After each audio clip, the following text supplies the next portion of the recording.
ದಾವಣಗೆರೆಯ ನಿಷ್ಠ ಕಾರ್ಯಕರ್ತ ಸಾದಿಕ್ ಪಲ್ವಾನ್ ಅಂತೇಳಿ ನನ್ನ ಹೆಸರು. ಎಲ್ಲ ಧರ್ಮದವರು ನನಗೆ ಗುರುತಿಸ್ತಾರೆ. ಅದಕ್ಕೆ ನಾನು ಕಾಂಗ್ರೆಸ್ ಅಭ್ಯರ್ಥಿ ಆಗಿ ನಾನೆಲ್ಲ ನಾಮಪತ್ರವನ್ನು ಸಲ್ಲಿಸಿದ್ದೀನಿ. ಸೋಮವಾರ ಜನಸಂಖ್ಯೆ ಜೊತೆಯಲ್ಲಿ ಬಂದು ಮತ್ತೆ ಅರ್ಜಿಯನ್ನು ಕೊಟ್ಟು ನಾನು ದಾವಣಗೆರೆಯಲ್ಲಿ ಪ್ರಚಾರಕ್ಕೆ ಹೋಗುತ್ತೇನೆ. ಇಲ್ಲ, ಪಾರ್ಟಿಯಿಂದ ಸಲ್ಲಿಸಿದ್ದೀನಿ. ಪಾರ್ಟಿ ಕೊಳ್ಳಿಲ್ಲ ಅಂತ ಹೇಳಿದ್ರೆ ಮುಂದೆ ತೀರ್ಮಾನ ಅಲ್ಲ, ಸೋಮವಾರ ದಿವಸ ತಗೊಂಡು ಮತ್ತೊಂದು ಅವಿಡೆಟ್ ಆಗ್ತೀವಿ. 100% ನನಗೆ ಬಿ ಫಾರಂ ಸಿಗ್ತೈತಿ. ಇವತ್ತು ಅಲ್ಲಿ ಹೈಕಮಾಂಡ್ನಲ್ಲಿ ಸ್ಟೇಟ್ ಗೌರ್ಮೆಂಟ್ನಲ್ಲಿ ಮಾತುಕತೆ ನಡೀತೈತಿ. ಫೋನ್ ಬಂದಿತ್ತು, ನಾವೆಲ್ಲ ರಂಜಾನ್ ತಿಂಗಳ ಒಂದತ್ತದೀವಿ, ನಮಾಜಿ ಶುಕ್ರವಾರ ಹೋಗ್ಬೇಕಾಯ್ತು, ಅರ್ಜಿಯನ್ನು ಸಲ್ಲಿಸಬೇಕಾಯ್ತು. ಅದಕ್ಕೋಸ್ಕರ ನಾವಿಲ್ಲಿ ಉಳ್ಕೊಂಡಿದ್ವಿ. ನಮ್ಮ ಅಭಿಮಾನರು, ನಮ್ಮ ಅಣ್ಣ ತಮ್ಮಗಳು ಎಲ್ಲ ಬೆಂಗಳೂರಿನಲ್ಲಿ ಇದ್ದಾರೆ. ಒಂದು ಸೆಟ್ ಕೊಟ್ಟಿದ್ದೇನೆ.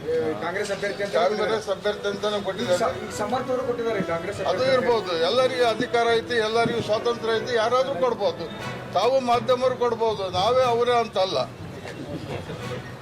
ಅಲ್ಲ ಸರ್, ನೀವು ಮೊದಲಿಂದನೂ ಬೇಡಿಕೆ ಇದೆ ಸರ್, ಅಲ್ಪಸಂಖ್ಯಾತರು ಕೊಡಬೇಕು ಅಂತ. ಸರ್, ಇದು 4ನೇ ಸತಿ ನಾನು ಅರ್ಜಿ ಹಾಕ್ತಾ ಇರೋದು. 3ನೇ ಸತಿ ಫಸ್ಟಿಗೆ 1,25,000 ರೂಪಾಯಿ ಕಟ್ಟಿದ್ದೆ. 2ನೇ ಸತಿಗೆ 1,50,000 ಲಕ್ಷ ಕಟ್ಟಿದ್ದೆ. ಈಗ ಮೊನ್ನೆ ಚುನಾವಣೆ ಆತಲ್ಲ, ಅವಾಗೆಲ್ಲ 2,25,000 ರೂಪಾಯಿ ನಾನು ಕಟ್ಟಿದ್ದೇನೆ. ನನ್ನ ಹತ್ರ ಅರ್ಜಿ ಇದೆ, ಫಾರಂ ಇದೆ. ನಾನು ಆಗ್ಲಿಂದ ಹೋರಾಟ ಮಾಡ್ಕೊಂಡು ಬಂದಿದ್ದೇನೆ, ಈಗೂ ಮಾಡ್ತಾ ಇದ್ದೇನೆ. ಈಗೂ ಕ್ಷಣಕ್ಕೂ ಚಂದಿ ಊರಿಗಾಗಲಿ ನಾಳೆ ಬೆಳಗ್ಗೆ ಆಗಲಿ ಬಿ ಫಾರಂ ಕಾಂಗ್ರೆಸ್ ಇಂದ ನನಗೆ ಸಿಗ್ತದೆ ಅಂತೇಳಿ 100ಕ್ಕೆ 100 ನಿಮ್ಮನ್ನ ಭರವಸೆ ಕೊಡ್ತೇನೆ. ಅಲ್ಲ ಸರ್, ನಾಮಪತ್ರ ಸಲ್ಲಿಕೆ ಮಾಡ್ತೀರಿ, ಕೊನೆ ಕ್ಷಣದಲ್ಲಿ ಕಾಂಗ್ರೆಸ್ಗೆ ಸಪೋರ್ಟ್ ಮಾಡ್ತೀರಾ ಅಂತ ಹೇಳ್ತಾ ಇರ್ತಾರೆ. ಆ ಹಿನ್ನೆಲೆಯಲ್ಲಿ ಅದು ನಮ್ಮ ಹೈಕಮಾಂಡು ಸ್ಟೇಟ್ ಗೌರ್ಮೆಂಟ್ನವರು ನಮ್ಮ ಬಗ್ಗೆ ಬಂದು ಏನು ಮಾತುಕತೆ ಮಾಡ್ತಾರೆ, ಆವಾಗ ನಾವು ತೀರ್ಮಾನ ತಗೋತೀವಿ.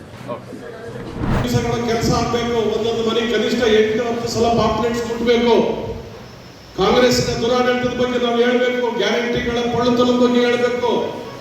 ಇವತ್ತು ರಸ್ತೆ ಗುಂಡಿ ಬಿದ್ದಿರೋದು ತೋರಿಸ್ಬೇಕು. ಎಸ್ ಟಿ ನಿಗಮದ ಹಣವನ್ನ ಚುನಾವಣೆಗೋಸ್ಕರ ವರ್ಗಾವಣೆ ಮಾಡಿದ್ದನ್ನು ನೋಡ್ಬೇಕು, ಹೇಳ್ಬೇಕು. ಇವೆಲ್ಲ ಮಾಡಿದ್ರೆ ಅಂತ ಜಮ್ಮು ಕಾಶ್ಮೀರದಲ್ಲಿ ನಮ್ಮ ಸರ್ಕಾರ ಆಡಳಿತಕ್ಕೆ ಬಂದಿದೆ. ದಾವಣಗೆರೆ ತಕ್ಷಣ ಜಮ್ಮು ಕಾಶ್ಮೀರಕ್ಕೆ ಏನು ದೊಡ್ಡದಲ್ಲ. ಜಮ್ಮು ಕಾಶ್ಮೀರದಲ್ಲಿ NDA ಅಧಿಕಾರಕ್ಕೆ ಬಂದಿದೆ.